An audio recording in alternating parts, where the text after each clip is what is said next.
According to a report released by Citizen Lab, the British government is now the latest target of spyware attacks using the Israeli hacking software known as Pegasus. The report by Citizen Lab at the University of Toronto said that it was the United Arab Emirates which is now currently being suspected for orchestrating the cyber attack on number 10 Downing Street in 2020 and 2021. The group, however, was not able to identify any specific individuals within number 10 and the Foreign Office who were targeted. These allegations, of course, raise significant questions about a possible national security breach at the highest level of the British government. Pegasus is the hacking software developed, marketed and licensed to governments around the world by the NSO Group, which is a firm located in Israel and regulated by the Israeli Defense Ministry. It has the capability to infect phones and turning them into remote listening devices. An NSO spokesperson denied these latest allegations, saying that the group continues to be targeted by politically motivated advocacy organizations or groups.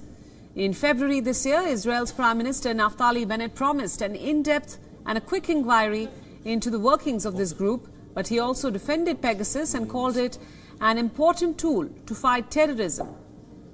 Last November, the United States had blacklisted the NSO Group, saying that it had evidence that the company had sold surveillance spyware to foreign governments that had used it for transnational repression.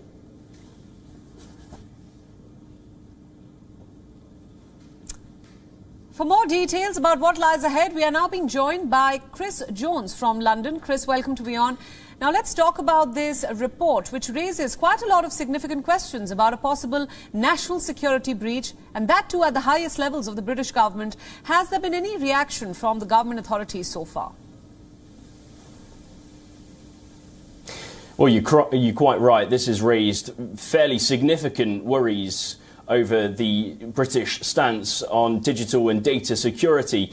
We haven't heard very much from the UK government at all on this. In fact, they've only said that they do not comment on security matters. But one thing's for sure, this will certainly have worried them and their data policies. The spyware Pegasus essentially allows the operator to monitor the phone calls, voicemails, texts, and even the movement of the carrier of the device. Now, Boris Johnson, the Prime Minister in the UK, has been criticised quite heavily in the past over his lax approach over digital and data security. He, in fact, admitted to having not changed his mobile phone for quite some time. Now, we don't know whether it was his device or whose device within the Prime Minister's office was infiltrated by the spyware. But one thing's for sure, as I've mentioned, this will be this will prove quite a considerable concern for the UK government.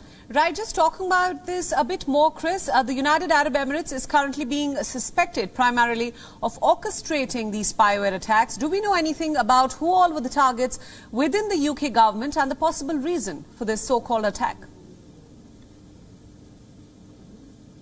Well, we don't know specific targets just yet. We do know, however, that on 5 separate occasions, devices owned by UK officials within the Foreign Office were infiltrated, according to this report from Citizens Labs. As we've mentioned as well, one device from within the Prime Minister's own office was infiltrated. That's between June 2020 and July 2021. So quite a considerable amount of time that those infiltrations took place before they were brought to the attention of the UK government. Now, NSO, the Israeli-based company that developed the Pegasus spyware, as we've mentioned, denies that that their spyware was used in this infiltration. It says that it only sells this product to vetted government organisations to aid in the capturing and apprehension of criminals and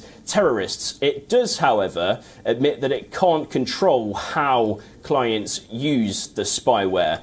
So for the UK government, as we mentioned, this is really concerning that this has happened and over quite a considerable amount of time. And for Boris Johnson and his UK government, it's more pressure that really wasn't needed right now. Absolutely. Chris Jones, thanks so much for all those inputs and thanks for joining us on WION World is One. WION World is One is now available in your country. Download the app now and get all the news updates on the move.